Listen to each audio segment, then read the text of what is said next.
Socially responsible investing. Let's talk about what it is, how to engage it or incorporate it into your investment strategy.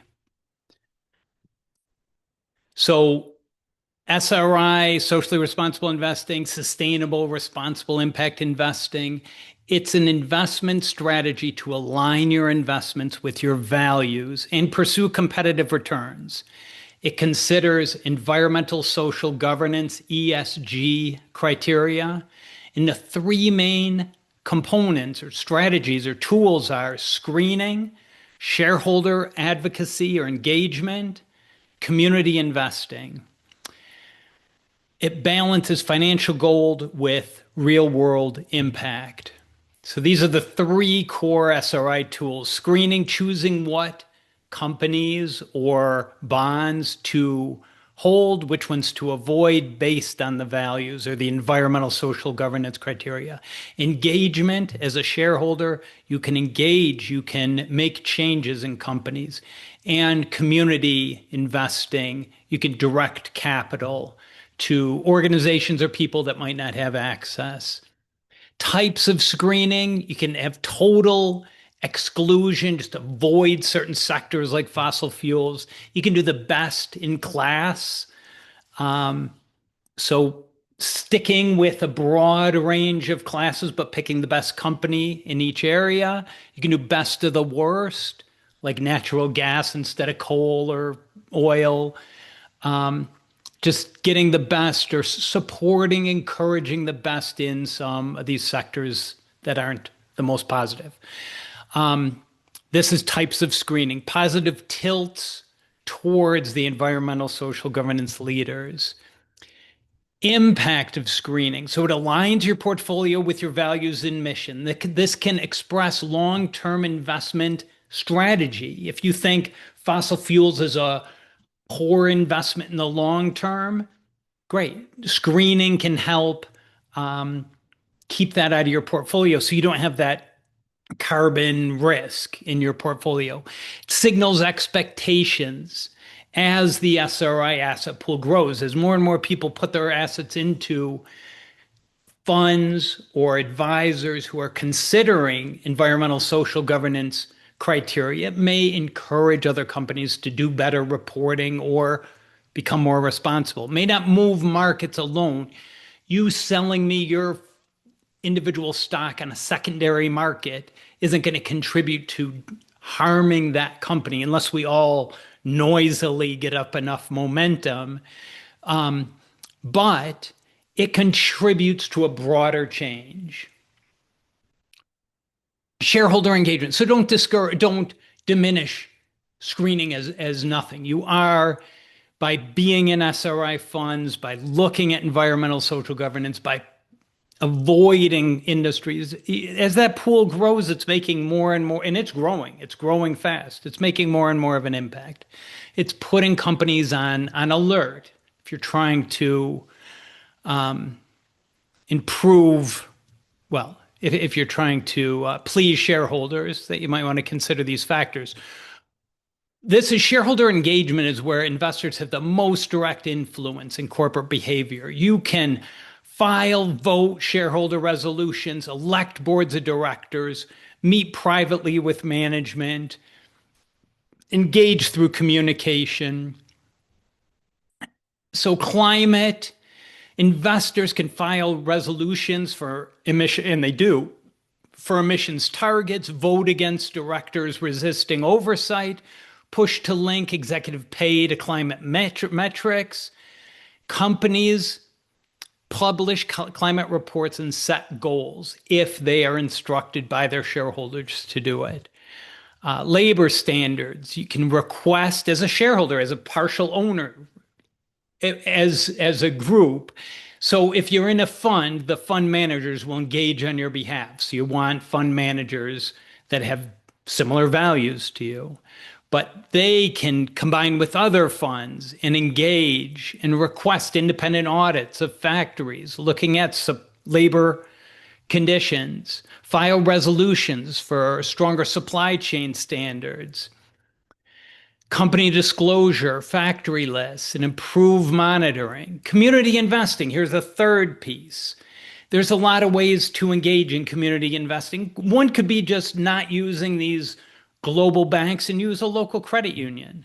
Use a community development financial institution. Use, instead of a CD or treasury, you can use a Calvert Foundation community note or equivalent. There's notes, they act like a bond and give you an interest and then return your principal at maturity. You can lend to organizations where people are lacking. There are funds as well that can help with this, but they pay an interest. It's a lending process, or it's financial services, but just using more responsible financial institutions. As far as SRI funds go, the exchange trade funds or mutual funds, one type is they screen with advocacy. So they exclude or include. Sometimes they're just filled with responsible companies, and it's great, but you can't really engage as much. I mean, you could push them to be even better. But this is a type of fund. They're doing a lot of screening. Another type of fund is where they're really engaging, and that's their focus. They might not do any screening or minimal screening, like engine number one. They just hold the S&P 500, but they're engaging with fossil fuel companies, transportation companies, agriculture companies to make an impact on climate change. But focus on changing companies, irresponsible, responsible, they're holding them all and then trying to move them. Both approaches have their merits depending on your values and goals. These screened ones are more, the advantage would be if you don't want fossil fuels or some industry in your portfolio, that's a way to avoid it. So you don't have that risk, that exposure. And funds will just use these SRI criteria to help them pick companies and improve performance by picking responsible companies. So getting started, how do you do this? How do you get involved with socially responsible investing? One is just clarify what you want. What sectors do you want to avoid? What themes matter most? What do you want best and worst? Do you want to totally exclude industries? Do you want to engage with companies? How much deviation are you comfortable with from the broader market? I mean, if you're trying to get a good return and have a diversified portfolio, you want as complete of exposure as you can. How much are you willing to deviate from that? Choose your mix. Screened funds for values alignment, engaged focus for making changes, community investments for local direct impact. Local, I mean, it could be international. It could be microcredit lending internationally. And you can make a mix of this depending on your priorities. There we go. The vehicles. So you do have mutual funds with a clear SRI policy. There are exchange traded funds. They follow an index, broad exposure, separately managed accounts. There are companies that will manage accounts.